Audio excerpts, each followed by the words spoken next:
యెహోవా నిసి, యెహోవా నిసి, యెహోవా నిసి, యెహోవా నిసి.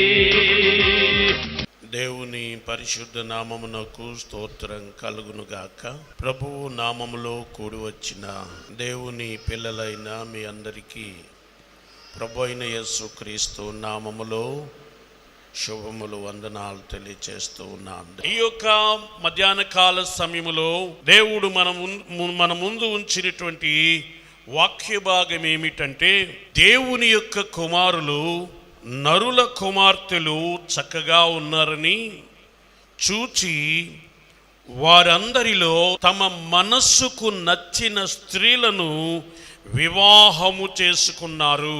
పరిశుద్ధాత్మ దేవుడు ఇక్కడ తెలియచేస్తున్నటువంటి మాట ఏమిటంటే, దేవుని బిడ్డలు దేవుని బిడ్డల్నే పెళ్లి చేసుకోవాలి. నాకు రక్త సంబంధులా కాదా అని కాదు, మెయిన్ చూసుకోవాల్సింది ఏంటంటే దేవుని బిడ్డలు దేవుని బిడ్డల్నే పెళ్లి చేసుకోవాలి. దేవుని కుమారులు దేవుని కుమార్తెలనే పెళ్లి చేసుకోవాలి, కానీ నరుల కుమార్తెలను వివాహం చేసుకోకూడదు. అనగా పెళ్లి చేసుకునేటప్పుడు చూడవలసింది ఏంటంటే, దేవుని సంబంధ కాదా, దేవుని సంబంధ లోక సంబంధ, లోకములో ఉందా దేవునిలో ఉందా, లోకములో ఉందా సంఘములో ఉందా. దేవుని బిడ్డలనగా ఎవరు? తన్ను ఎందరు అంగీకరించుదురో వారికందరికీ దేవుని పిల్లలగుటకు అధికారము అనుగ్రహించబడినని యోహాను తన సువార్తలో 1వ అధ్యాయం 12వ వచనములో ప్రస్తావించారు. తన్ను అనగా ఎందరైతే యేసు క్రీస్తును అంగీకరించారో, యేసు క్రీస్తునందు విశ్వాసం ఉంచారో, యేసు క్రీస్తును నమ్మి బాప్తిస్మం పొందారు, వారందరూ కూడా దేవుని బిడ్డలవడానికి అధికారము అనుగ్రహించబడింది. అంటే ఆటోమేటిక్గా నమ్మి బాప్తిస్మం పొందుట ద్వారా దేవుని బిడ్డగా మార్చబడతాడు, దేవుని బిడ్డగా మార్చబడుతుంది, దేవుని సొత్తుగా స్వీకరించబడుతుంది, దేవుని ఇంటిలో చేర్చబడుతుంది.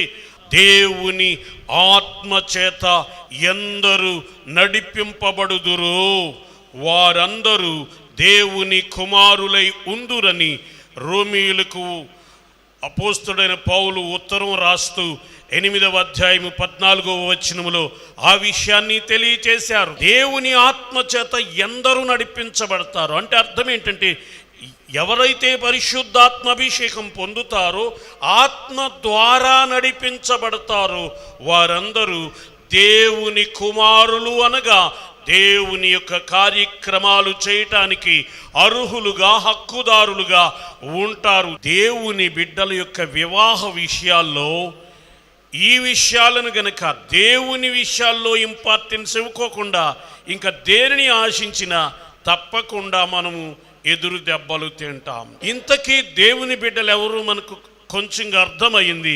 ఈ యొక్క నరుల కుమార్తెలు ఎవరు అని గనక మనము ఆలోచన చేసినట్లయితే బైబిల్లో నుంచి కొన్ని విషయాలను మనము అర్థం చేసుకోగలుగుతాం. కయీను నుండి వచ్చినది నరుల సంతానము, షేతు నుండి వచ్చింది దేవుని సంతానం. కయీను హేబెలు దేవుని సన్నిధికి అర్పణం తీసుకొని వెళ్ళారు. కయీనును దేవుడు త్రోసిపుచ్చాడు. అదే విధముగా కయీను అర్పణమును త్రోసిపుచ్చాడు. దేవుడు హేబేలును అంగీకరించాడు. అదే విధముగా హేబేలు యొక్క అర్పణమును కూడా స్వీకరించాడు. ఒకని అర్పణమును దేవుడు స్వీకరించాలంటే మొట్టమొదటిగా దేవుడు అతనిని అంగీకరించాలి. దేవునికి స్తోత్రం. దేవుడు ఒకరిని అంగీకరించాలి అంటే, అతని ఒక మనుష్యుడు అంగీకరించబడాలి అంటే అందులో రక్త ప్రోక్షణం ఉండాలి, బలి రక్తం ఉండాలి, గొర్రె పిల్ల రక్తం ఉండాలి. దేవుని యొద్దకు వెళ్ళువాడు, దేవునికి బలి అర్పించువాడు యేసు క్రీస్తు అనే గొర్రె పిల్ల ద్వారా, యేసు క్రీస్తు నామము ద్వారానే దేవుని దగ్గరకు వెళ్ళాలి. అప్పుడు దేవుని చేత అంగీకరించబడతాడు. దేవుడు అప్పుడు అతన్ని, అతని అర్పణమును, అతని తాలూకు అంతటిని, అతని కుటుంబాన్ని అంతటిని దేవుడు అంగీకరిస్తాడు. ఈ యొక్క హేబెలును దేవుడు అంగీకరించాడు, అతని అర్పణమును అంగీకరించాడు గనుక కయీను అసూయతో, ద్వేషంతో, పగతో నింపబడ్డాడు. వాడు ఊగిపోయాడంతే, ఆ యొక్క హేబెలును చంపేశాడు. కనుక ఈ రోజుల్లో కూడా ఎవడైతే పగ, ద్వేషం, అసూయ, క్రోధముతో నింపబడి ఉన్నాడో, పగలతో బ్రతుకుతూ ఉన్నాడో, వాళ్ళందరూ కూడా కయీనుకు సంబంధించినటువంటి వారే. ఎవడైతే సహోదరుణ్ణి ప్రేమించలేక పగతో, ద్వేషంతో ఉన్నారో వాళ్ళందరూ కయీనులే. హేబెలును దేవుడు అంగీకరించాడు, హేబెలును కయీనును చంపేశాడు. అయితే మరలా ఆదాము తన భార్యను కూడినప్పుడు హేబెలుకు బదులుగా షేతు పుట్టాడు. ఈ యొక్క షేతు ఎనోషును కన్నాడు. ఎనోషు పుట్టిన తరువాత యెహోవా నామమున ప్రార్థన చేయుట ప్రారంభమైనది. దేవునికి ప్రార్థన ఎప్పుడు ప్రారంభమైంది? షేతు పుట్టిన తరువాత, షేతు కొడుకును కన్న తరువాత, ఎనోషు పుట్టిన తరువాత యెహోవా నామమున ప్రార్థన చేయుట ఆరంభమైంది. ఎప్పుడైతే యెహోవా నామమున ప్రార్థన చేయడం ప్రారంభమవుతుందో దేవుని బీజము ఆటోమేటిక్గా నరుల్లోనికి వస్తుంది. దేవుని సన్నిధి ఆటోమేటిక్గా మనలోనికి ప్రవేశిస్తుంది. ప్రార్థన, ప్రేయర్ చేంజెస్ థింగ్స్. అంతే, ఒక వ్యక్తిని దైవికమైన వ్యక్తిగా మార్చగలిగింది ప్రార్థన శక్తి. కనుక ఈ కయీనులో నుంచి వచ్చిన దాన్నంతా కూడా మనము ఈ యొక్క నరుల సంతానముగా మనము ధ్యానించవచ్చు. ఈ యొక్క కయీను ఒక కొడుకును కన్నాడు. ఆ సందర్భంలో ముందుగా కయీను ఏం చేశాడంటే ఒక ఊరును కట్టించాడు. ఆ ఊరికి ఏం పేరు పెట్టాడో తెలిసిన? కొడుకును బట్టి హనోకు అని పేరు పెట్టాడు. చాలా మంది కయీను తాలూకోళ్ళు ఏం చేస్తారో తెలిసిన? కట్టుకున్న ఇళ్లకు అమ్మ పేరు, బాబు పేరు, కొడుకు పేరు, ఆ పేర్లు ఈ పేర్లు పెట్టుకుంటూ ఉంటారు. ఇళ్ళు కట్టుకుని ఇల్లు ఓపెన్ చేస్తూ అమ్మ చేత, నాన్న చేత, లేకపోతే మాంగారి చేత, అత్తగారి చేత కత్తిరిస్తూ ఉంటారు. ఏంటి? ఓపెనింగ్. తల్లిదండ్రులను ఎంత ప్రేమిస్తున్నాడో అని అందరూ అనుకోవాలని చెప్పేసి నాన్న చేతో అమ్మ చేతో కత్తిరిస్తారు. నీవు ఇల్లు కట్టుకుంటే ఏం పేరు పెట్టుకోవాలి? అమ్మ పేరు, బాబు పేరు, ఎల్లయ్య పేరు, పుల్లయ్య పేరు ఇవి పెట్టుకోకూడదు. దేవుని పేర్లు పెట్టుకోవాలి. యెహోవా నా కాపరి. ఆనంద భవన్ వీటి వల్ల ఆనంద భవన్ పేరే కానీ అందులో ఆనందమేమీ ఉండదు. దేవుని పేర్లు పెట్టుకో. ఇల్లు ఓపెన్ చేసుకుంటే దైవ సేవకుల చేత ఓపెన్ చేయి. దైవ సేవకుడు ఇల్లు ఓపెన్ చేశాడంటే దేవుడు వచ్చి కత్తిరించినట్టు లెక్క. మీకు దర్శనం వచ్చిందనుకో, దైవ సేవకుడు నీకు దర్శనంలోకి వచ్చాడంటే దేవుడు వచ్చినట్టే లెక్క. నాకు దర్శనం వచ్చిందనుకో, మా నాన్న వస్తాడు. నాకు నిజం చెప్పాలంటే నాకు సంపూర్ణ విడుదల, నిజంగా నేను ప్రభువులోనికి రావడానికి చెప్పాలంటే మా నాన్న ప్రార్థనే. వెనక్కెళ్ళి సరిగా నిదానించి చూస్తే అది కాకపోయినా నాకు నిజంగా ఈ లోకములో నన్ను ఆదరించిన వాడు, నన్ను పూర్తిగా నన్ను ఆత్మలో పెంచిన వాడు ఎవడు లేడు, నా దేవుడు తప్ప. దేవునికి స్తోత్రం. అలాగున నా దేవుడు నాకు దర్శనం ఇవ్వాలంటే మా నాన్న పేరును వస్తాడు. ఇంకా నాకు క్లియర్గా అర్థం అవ్వకపోతే ఆయనే డైరెక్ట్గా వచ్చేస్తాడు. అలాగా ఆయన ఎన్నోసార్లు ప్రత్యేకంగా ఒకే వ్యక్తి నాకు ఖచ్చితంగా ఏదైనా మాట్లాడాలంటే ఆయన డైరెక్ట్గా వచ్చి మాట్లాడతాడంతే. కనుక నీ జీవితంలో, నీ కుటుంబంలో, నీ కార్యక్రమాల్లో దేవుని సేవకులకే ఇంపార్టెన్స్ ఉండాలి, ప్రాముఖ్యత ఉండాలి. కయీను ఊరును బట్టి అతిశయించాడండి, వాడు కొడుకును బట్టి అతిశయించాడండి. ఎవడైనా సరే గుర్రాలను బట్టి, రథాన్ని బట్టి, పలుకుబడిని బట్టి ఎవడు అతిశయించడానికి వీల్లేదు. అతిశయించువాడు ప్రభువునందే అతిశయించాలి. నేను ప్రభువును నమ్ముకున్నాను, నేను దేవుని బిడ్డను, నాకేమీ కొదువ నాదుడుండా. యేసు ప్రభు నాకు తోడుండగా నాకు భయం ఏంటి? నా బలము నా యేసయ్యే, నా కోట నా యేసయ్యే, నా ఆరోగ్యము నా యేసయ్యే, నా ఆనందము నా యేసయ్యే అని నీవు నీ ప్రభువును బట్టి ఆనందించాలి. కానీ నీ పలుకుబడిని బట్టి, నీ చదువును బట్టి, నీ జ్ఞానాన్ని బట్టి, నీ శౌర్యాన్ని బట్టి, నీ ఆస్తిని బట్టి, నీ ఇల్లును బట్టి కయీనులాగా దేనిని బట్టి అతిశయించకూడదు. దేనిని బట్టైనా నీవు అతిశయిస్తూ ఉంటే నీవు కయీను సంతానం అనగా నరుల యొక్క జాబితాలు నీవున్నావు. కొంత ధ్యానం చేసుకొచ్చినట్లయితే ఈ కయీనులో నుంచి లెమెకు వచ్చాడు. హానోకు, ఈరాతు, మహుయాయేలు, మతుషాయేలు లెమెకును కనిను. లెమెకు అనే పేరునకు అర్థం ఏంటంటే అడవి మనిషి అని అర్థం. బైబిల్లో ఇంకొకడు ఉన్నాడు, అడవి మనిషి లాంటోడు. ఆదికాండము 16వ అధ్యాయము 12వ వచనం, అతడు అడవి గాడిద వంటి మనుషుడు. ఎవరు? ఇష్మాయేలు. మనిషికిని పశువుకిని ఓ తేడా ఉందా లేదా? చాలామందికి తేడా తెలియదు. మనిషి చచ్చిపోతే మరలా కుక్కలాగా, నక్కలాగా, బోతులాగా ఇలా పుడతాడని కొన్ని ఉన్నాయి కదా. అంటే అర్థం ఏంటో తెలిసిన, అసలు వీరికి మనిషికిని పశువుకి ఉన్న తేడా తెలియదన్నమాట. మనిషికి పశువుకి తేడా ఏంటి? మనిషిలో ఆత్మ ఉన్నది, పశువులో ఆత్మ లేదు. కానీ మనిషిలో ఉన్న ఈ ఆత్మ పాపము చేయటం ద్వారా చచ్చిపోయింది. కనుక ఈ మానవుడు కూడా ఇప్పుడు ఎలా ప్రవర్తిస్తున్నాడంటే పశువులాగా ప్రవర్తిస్తున్నాడు. ఈ కయీను పశువులాగా ప్రవర్తించి తన తమ్ముణ్ణి చంపేశాడు అంతే. కనుక పశువు కన్నా నీచంగా ప్రవర్తిస్తున్నటువంటి పరిస్థితులు ఈ రోజులు ఎన్నో హత్యలు జరుగుతున్నాయి. పశువులకి ఒక ఋతువు ఉంటుందంట, ఆ ఋతువులోనే కలుస్తుందట. పశువుకి ఎంతో కొంత ఒక నియమము, నిబంధన ఉంది, దేవుడు పెట్టాడు. కానీ అన్నిటినీ మించి, అన్నిటినీ దాటి, అన్నిటినీ అధిగమించి అడ్డు ఆపు లేకుండా బ్రతుకుతున్నది ఎవరై అంటే మనిషి. ఆ మనిషి కయీను తాలూకు మనిషి. షేతుకు సంబంధించినటువంటి వ్యక్తి. ఎనోషు నుండి దేవుని ప్రార్థన ప్రారంభమైనది కనుక ప్రార్థన ద్వారా, దేవుని యందు నమ్మిక ఉంచుట ద్వారా దేవునిలోనికి వచ్చిన వాడు అలాగున ఉండలేడు. ఇంకా ఈ గాడిదకున్న స్వభావం ఏంటంటే ఎదిరించే స్వభావం. ఎదిరించే స్వభావం ఏ స్వభావం? తన్నే స్వభావం ఏ స్వభావం? గాడిద స్వభావం. యోబు గ్రంథము 39వ అధ్యాయం 5వ వచనం నుండి కొన్ని వచనాలు చదువుదాం. అడవి గాడిదను స్వేచ్ఛగా పోనిచ్చిన వాడెవడు?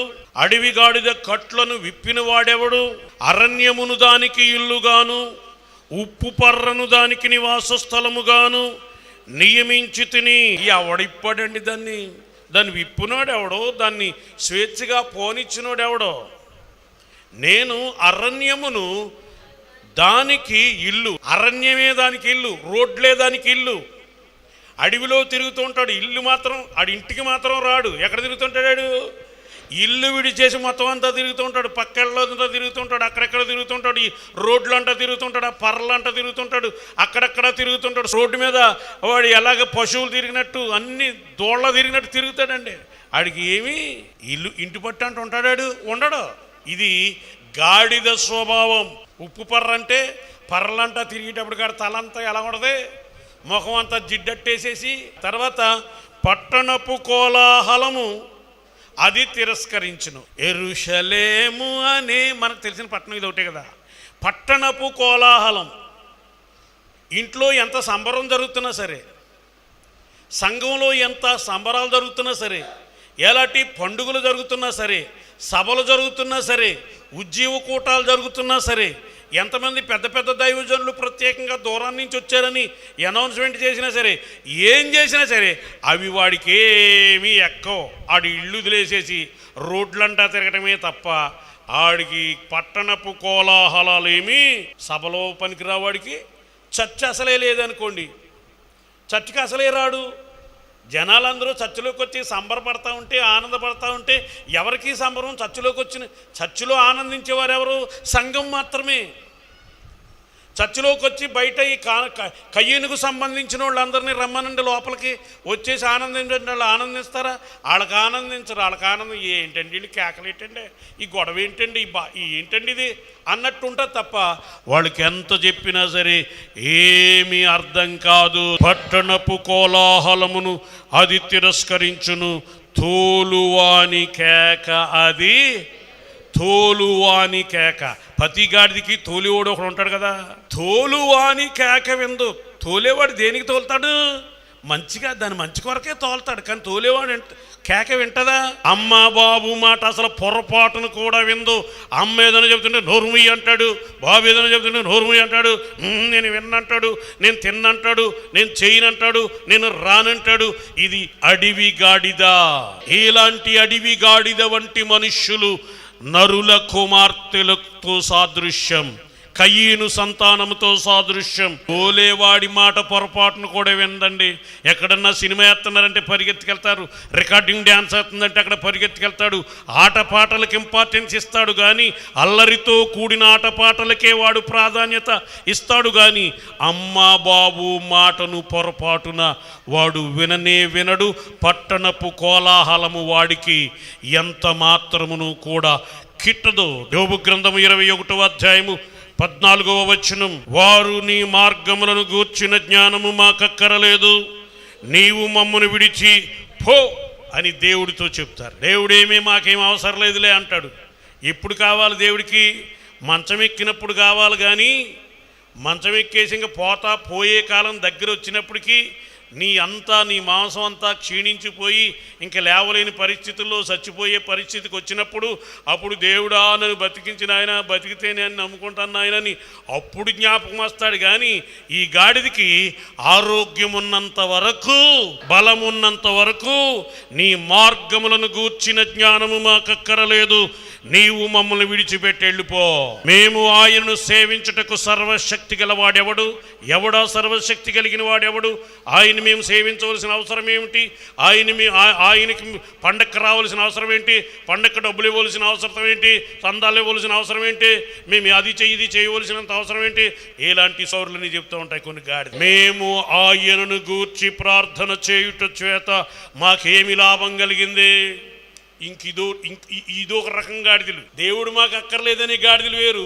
ఈ గాడిదలు ఏంటో తెలిసిన, దేవునికి ప్రార్థన చేయుట చేత మాకు ఏం లాభం కలిగింది, ఏం మేలు కలిగింది? ఎంతోమంది పక్కన పోతా ఉన్నారు, ఎన్నో సాగు వార్తలు వింటున్నాడు.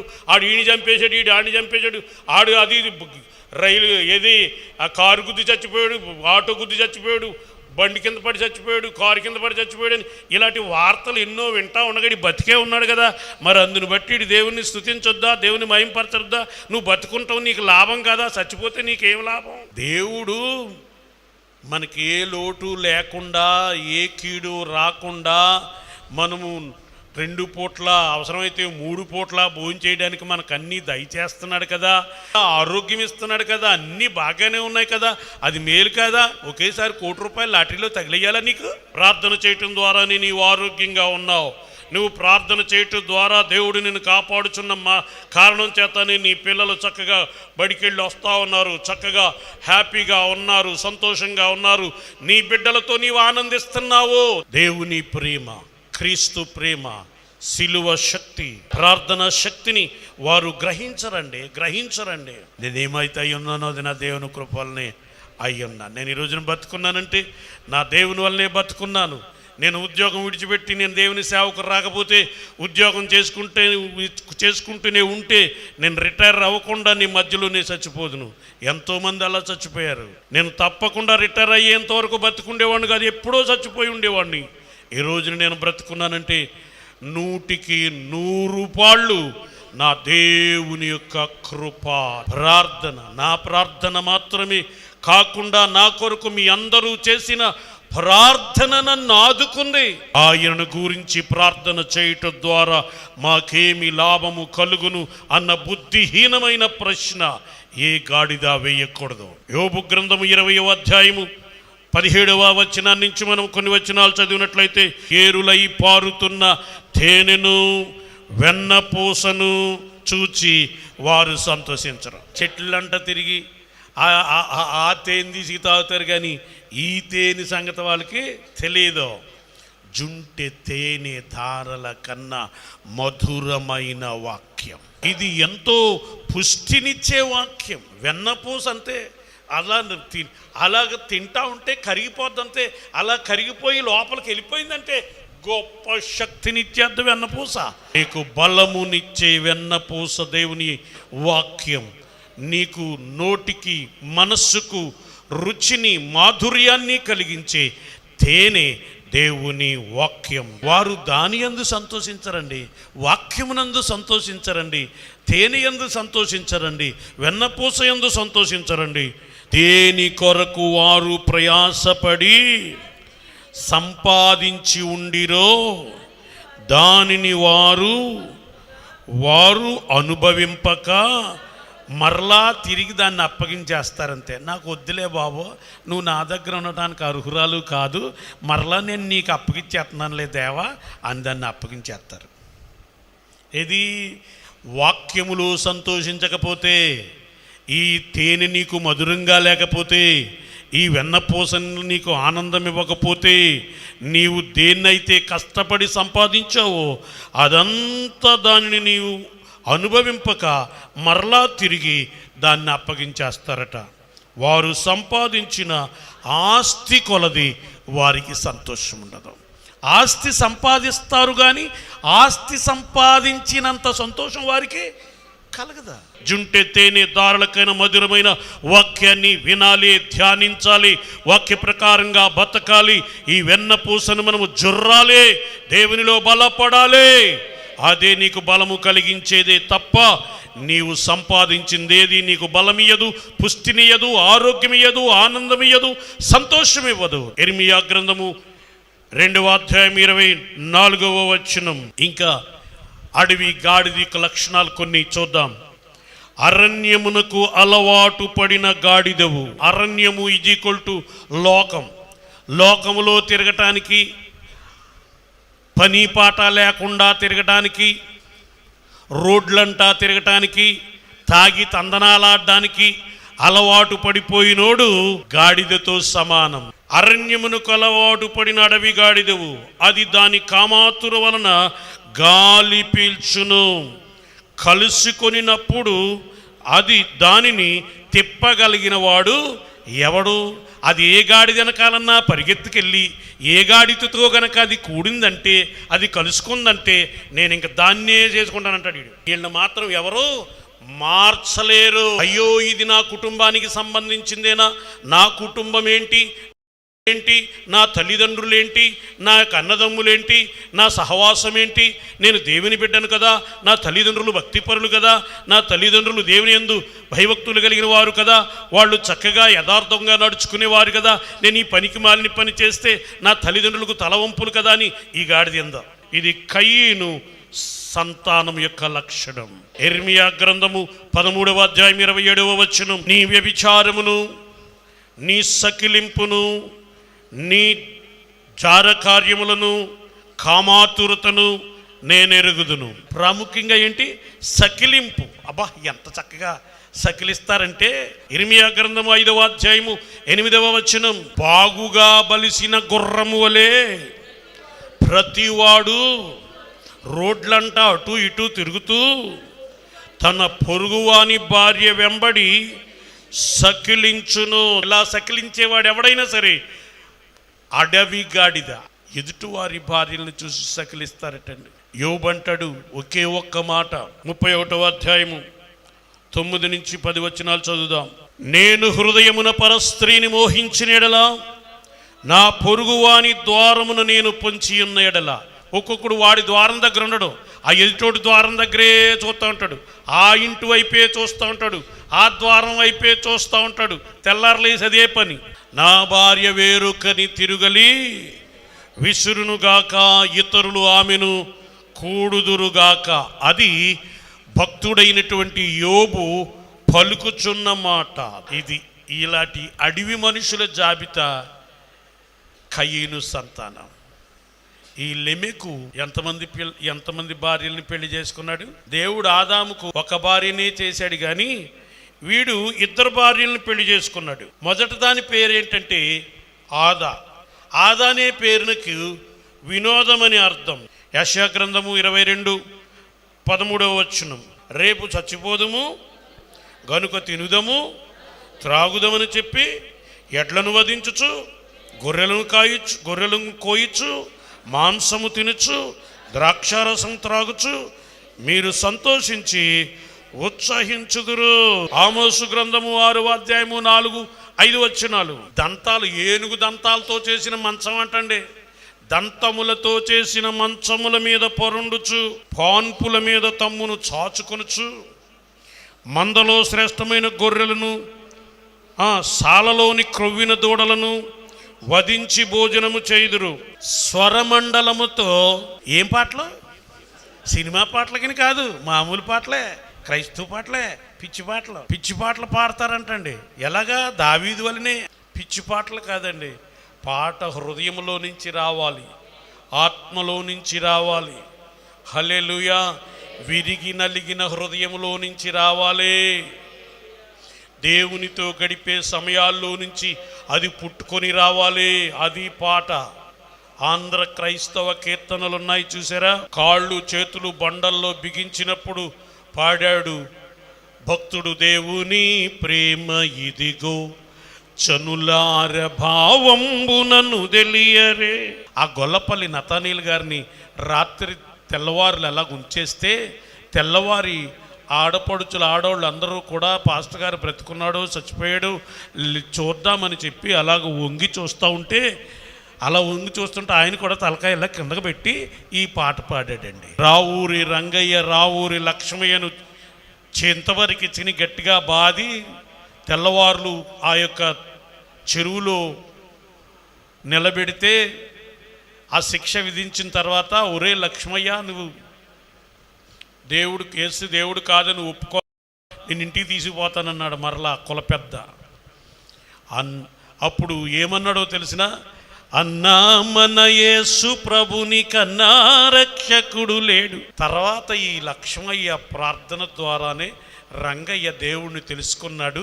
తెలుసుకున్న తర్వాత ఇలాంటిదా యేసు ప్రేమ, ఇలాగున పుట్టుకొచ్చినాయి కీర్తనలు, ఆంధ్ర క్రైస్తవ కీర్తనలు. మనము దేవుని సంతానంగానే ఉండాలి. జాగ్రత్తగా గమనించండి. హేబెలు చనిపోయాడు, బదులుగా షేతు పుట్టాడు. అలాగే హేబేలులాగా మనము చావాలి. లోక విషయములో, పాపము విషయములో మనము చావాలి.